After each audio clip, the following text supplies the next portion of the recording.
سب سے پہلا فیصلہ قتل کا ہوگا قیامت کے دن، اور قتل میں بھی سب سے پہلے ان بچیوں کا فیصلہ جن کے لیے نہ کوئی ایف آئی آر کٹی، نہ کسی نے ٹسوے بہائے، نہ کسی نے موم بتیاں جلائیں، نہ کسی نے آنسو بہائے، نہ ان کی فریاد ایوان بالا تک پہنچی، نہ معاشرت نے اس پر دکھ کا اظہار کیا، نہ اس سماج نے کہا کہ غلط ہوا۔ باپ بھی خوش، بھائی بھی خوش، اور ماں بھی اپنے دکھ کو اندر ہی پی جاتی ہے۔ قیامت کے دن سب سے پہلا فیصلہ ان کا ہوگا۔ قرآن پڑھیے، وَإِذَا الْمَوْءُودَةُ سُئِلَتْ بِأَيِّ ذَنبٍ قُتِلَتْ۔ قیامت کے دن قبروں میں گڑی ہوئی بچیاں اٹھائی جائیں گی، ان کے ظالم باپ کٹہرے میں کھڑے ہوں گے۔ اللہ ان بچیوں سے پوچھے گا، بِأَيِّ ذَنبٍ قُتِلَتْ، کس جرم میں تمہیں قتل کیا گیا؟ علماء نے لکھا کہ بچیوں کو تو پتہ ہی نہیں ہمیں قتل کیوں کیا گیا۔ آنکھ کھلنے نہیں پائی تھی کہ نوچ لی گئی، شعور سنبھلنے نہیں پایا تھا کہ زندگی کا چراغ بجھا دیا گیا۔ انہیں تو پتہ ہی نہیں یہ غضب کیوں اٹھایا، یہ قیامت کیوں توڑی ہمارے ظالم باپ نے۔ اس سے کیوں پوچھا جا رہا ہے؟ دنیا کے اوپر تو یہی ہوتا ہے، اسباب جرم مجرم سے پوچھے جاتے ہیں، محرکات کیا تھے، تم نے یہ قیامت کیوں توڑی؟ تو ظالم باپ کٹہرے میں کھڑے ان سے پوچھا جائے، دنیا میں ہوتا ہے، عدالت پوچھتی ہے تم نے یہ جرم کیوں کیا، ان سے کیوں نہیں پوچھا جا رہا؟ علماء فرماتے ہیں کہ بیٹیوں کا قتل اتنا گھنونا جرم ہے، اللہ ان کے ظالم باپوں سے بات کرنا بھی گوارا نہیں کرتا۔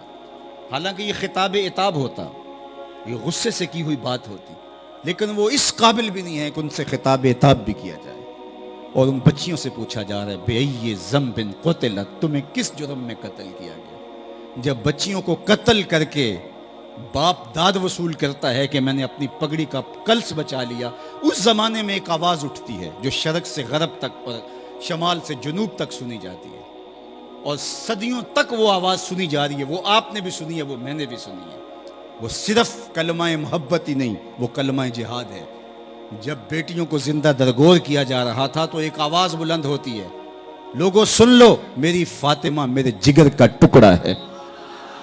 یہ صرف کلمہ محبت ہی نہیں ہے، یہ کلمہ جہاد ہے، اور سماج کے خلاف اعلان ہے کہ تم بیٹیوں کو زندہ درگور کرتے ہو۔ محمد عربی بیٹیوں کو اپنی مسند پہ بٹھاتا ہے، فَأَجْلَسَهَا فِي مَجْلَسِهِ، اپنی مسند پہ بٹھایا جاتا ہے۔ تشریف رکھیے گا تو اپنی مسند کے اوپر بٹھایا جاتا ہے۔ یہ ہے حضور کا دیا ہوا دین۔ تو کیا ہم اس کا حق ادا کر سکتے ہیں؟ ساری زندگی بھی حضور کا میلاد کرتے رہے؟ کیا ایک دن کا میلاد کیا اس حق کی ادائیگی کا سبب بن سکتا ہے؟ ساری زندگی بھی نام لگا دے ان کے حق، پھر بھی ادا نہ ہو۔ انسانوں کے ساتھ کیا نہیں ہوتا تھا؟ دنیا کی منڈیوں میں کیسے بکتے تھے انسان؟ آپ تو اس کشادہ علاقے کے رہنے والے ہیں۔ منڈی مویشیاں میں جب جانور کو دیکھا جاتا ہے تو اس کی کمر ٹٹول کے اس کے وزن کا کچھ اندازہ کیا جاتا ہے، اور منہ کھول کے دانت دیکھے جاتے ہیں۔ یہی کچھ دنیا کی منڈی میں انسانوں کے ساتھ ہوتا کہ اس کی کمر پہ بوجھ رکھ کر کے اس کو چلا کر کے دیکھا جاتا کہ اس کی بولی دینی ہے، اس کا اندازہ کرے کتنا وزن اٹھا سکتا ہے، اور چبوترے پہ کھڑا کر کے اس کی بولیاں دی جاتی۔ اور تاریخ پڑھیے، اتنا دردناک موقع ہوتا، کبھی ایسا ہوتا دو سکے بھائی ایک ہی منڈی میں بکنے آتے غلام بن کے، اور پھر جب ان کو دو مختلف آقا خرید لیتے، اور ایک اس کو شرق کی جانب اور ایک غرب کی جانب لے کے بڑھتا، تو آخر میں جب وہ آخری ملاقات کرتے، پھر ان کی آنکھوں میں پھیلے ہوئے آنسوں کو کسی دنیا کے ترازو پہ نہیں تولا جا سکتا۔ اور یہ مناظر بھی تاریخ نے دیکھے کہ بیٹا غلام بن کے بکنے کے لیے کھڑا ہے، اور ساتھ ہی چبوترے پہ ماں کنیز بن کے بکنے کے لیے کھڑی ہے۔ ذرا تصور تو کیجئے، کسی کے سامنے کوئی اس کی ماں سے بدتمیزی کر دے، تلخ لہجے میں بولے، تو بندہ مرنے کے لیے تیار ہو جاتا ہے۔ اب مجھے بتاؤ کہ بیٹے کے سامنے ماں کی بولی لگ رہی ہے، اور آقا کہہ رہا ہے نہیں نہیں، یہ اس قابل نہیں ہے کہ اتنے پیسے دیے جائیں، دام کم کرو۔ اور پھر بیٹا بک رہا ہے ماں کے سامنے، ماں کلیجہ وار دے بیٹے کے لیے، لیکن آج اس کے سامنے اس کے بیٹے کی بولی دی جا رہی ہے۔ یہ تھوڑے دردناک مناظر تھے۔ میں زنزیبار میں ایک زمانے میں اس جگہ پہ گیا جہاں پورے افریقہ سے غلام لا کر کے باندھے جاتے تھے، بیڑیوں میں جکڑے جاتے تھے، وہ پا بجولاں وہاں جمع کر کے پھر پوری دنیا پر جہازوں میں بھر بھر کے بھیجے جاتے تھے۔ آج اگرچہ وہاں غلام موجود نہیں ہیں، لیکن سراسیمگی، وحشت اور وہ عجیب تصور ہی خوف پیدا کر دیتا ہے. کیسا منظر ہوگا کہ یہاں غلاموں کو باندھا جاتا تھا اور غلام کی کوئی حیثیت اور اوقات نہیں تھی. اقبال نے کہا تھا غلامی کیا ہے؟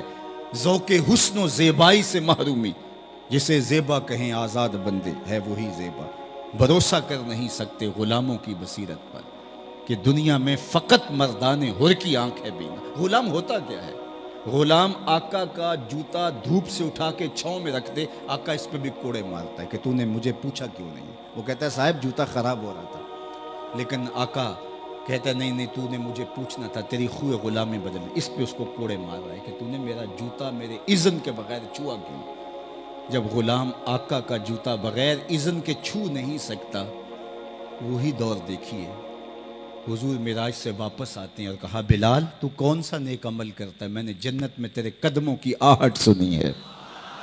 کیا خیال ہے اس ایک جملے نے دور غلامی کی ساری تھکن اتار نہیں دی ہوگی؟ اور بلال فرش اٹھ کے فراز عرش پہ نہیں پہنچ گیا ہوگا؟ جس غلام کو یہ حیثیت نہیں کہ آقا کا جوتا بھی اٹھا سکے, اس کو کونین کا مالک کہہ رہا ہے میں تیرے قدموں کی آہٹ جنت میں سنتا ہوں. اور آپ جانتے ہیں علماء سے آپ نے سنا ہے, یہ عنوان میلاد کے موسم میں تو خاص طور پہ بیان ہوتا ہے کہ جب ابو لہب کو اس کی لونڈی نے جا کے بتایا سویبہ نے کہ تیرے مرحوم بھائی کے گھر بیٹا ہوا ہے, تو اس نے اشارے سے کہا جا تو آزاد ہے. اس کو اس کا فائدہ بھی ہوا, یہ ایک الگ مضمون ہے. لیکن میں جس مضمون کی طرف آپ کی توجہ دلانا چاہتا ہوں, حضور نے صحن کائنات میں قدم رکھا, غلامی کی زنجیریں ٹوٹنے لگی. پھر اتنے طریقے دیے غلام آزاد کرنے. قسم توڑ بیٹھو غلام آزاد کرو, کفارہ قتل میں غلام آزاد کرو, کفارہ اظہار میں غلام آزاد کرو, روزہ توڑ بیٹھو غلام آزاد کرو. ویسے کہا اللہ کی رضا جوئی کے لیے غلام آزاد کرو. حضرت عثمان غنی رضی اللہ تعالیٰ عنہ ہر جمعے کو غلام آزاد کرتے تھے. حضرت ابو بکر صدیق رضی اللہ تعالیٰ عنہ کثرت سے غلام آزاد کیے. حضرت عبد الرحمن بن عوف رضی اللہ تعالیٰ عنہ صحابہ میں سب سے زیادہ امیر ہیں, انہوں نے اپنی زندگی میں 30,000 غلام آزاد. آج غلامی کی زنجیریں ٹوٹ گئی ہیں, آج اس طرح کی غلامی نہیں ہے. مجھے بتاؤ اس دنیا سے غلامی کو عملاً ختم کیا تو کس نے کیا؟ جواب آئے گا میلاد والے رسول نے. یہ حضور کا دیا ہوا دین ہے. بیٹیوں کو عزت کس نے دی؟ جواب آئے گا مصطفیٰ جان رحمت نے. جو بیٹی زندہ درگور کرتی تھی باپ فخر کرتا تھا. میں نے اپنے شہر کی ایک مارکیٹ میں ایک بوڑھے شخص کو دیکھا کہ اس نے کمر کے اوپر ایک بورا رکھا ہے اور اس کی کمر جھکی ہوئی ہے اور وہ جا رہا ہے. تو میں نے اس کو روک کے کہا کہ اتنا بوجھ اٹھا رہے اور اس عمر میں؟ تو اس نے مجھے کہا کہ میری ایک بیٹی رہتی ہے جس کی ابھی میں نے شادی کر دی. تو میں سوچ میں پڑ گیا, یہ باپ تو زندہ درگور کرتا تھا, آج جھکی ہوئی کمر پہ بورے لاد کے مزدوری کر رہا ہے. آج بھائی فیکٹری میں اوور ٹائم لگا رہا ہے, میں نے بہن کے ہاتھ پیلے کرنے. آج پردیس کی مشقت کاٹ رہا ہے باپ کے, میں نے بیٹیوں کے ہاتھ پیلے کرنے. بیٹیوں کے لیے محبت کلیجے میں کس نے ڈالی؟ جواب آئے گا آمنہ کے لال نے. تو ساری زندگی بھی شکریہ صاحب ادا کرتے رہو, حق کے شکر ادا نہ ہو. قرآن نے کہا ہے نا فَذَلِكَ الَّذِي يَدُعُّ الْيَتِيمَ, یہ وہ بد نصیب شخص ہے جو یتیم کو دھکے دیتا ہے. قرآن نے ایسے نہیں کہا, عملاً یتیم کو دھکے دیا کرتے تھے. اور میں نے کتب تواریخ میں پڑھا کہ یتیم کو وہ دھکے دیتے تھے, کھانا دے دیتے تھے لیکن اپنے بچوں کے ساتھ بیٹھنے نہیں دیتے تھے. وہ کہتے تھے کہ ان کی نحوست در آئے گی, لہٰذا وہ یتیم کو تکریم نہیں دیتے تھے. کھانا دے دینا, بچا ہوا کھانا چلو پھینکنا ہے تو کسی کے منہ میں پڑ جائے, وہ تو آج بھی لوگ کرتے ہیں. اصل یہ بات نہیں جو اسلام کی تعلیم ہے, کلا بل لا تکرمون الیتیم. کہا تمہارا مسئلہ یہ نہیں ہے کہ تم یتیم کو کھانا نہیں دیتے, تمہارا مسئلہ یہ ہے تم یتیم کو عزت نہیں دیتے. عزت دینا. اس کائنات میں سب سے اچھا گھر کون سا ہے؟ میں آپ سے اگر پوچھوں کہ آپ کے ہاں معیار کیا ہے سب سے اچھا گھر, کوئی کہے گا جو اچھی سوسائٹی میں گھر واقع ہے وہ سب سے اچھا ہے. کسی نے کہا جو کشادہ ہے وہ اچھا ہے, کسی نے کہا کہ جو بر لبے سڑک ہے وہ اچھا ہے, کسی نے کہا جو شہر کے وسط میں ہے, کسی نے کہا جو دامن کوثار میں ہے وہ گھر اچھا ہے, کسی نے کہا جو لبے ساحل ہے وہ گھر اچھا ہے. ہر شخص کا اپنا معیار ہے اور اپنا زاویہ نگاہ ہے. لیکن میرے حضور نے فرمایا سب سے اچھا گھر وہ ہے جس میں یتیم ہو اور اس کی عزت بھی ہوتی. وہ 2 مرلے کا جھونپڑا کیوں نہ ہو, فرشتے بھی جھک جھک کے اس گھر کی زیارت کرتے ہیں. میں اور یتیم کی کفالت کرنے والا فرمایا قیامت کے دن یوں نیڑے ہوں گے جس طرح یہ دو انگلیاں کریم ہیں. تو یہ دیا دین میرے حضور نے, یہ عزت دی یتاما کو. جس کو دھکے دیے جاتے تھے اس کو سینے سے چمٹایا, اللہ اکبر, اور اس کو پیار دیا, اس کو محبت دی, یہاں تک کہا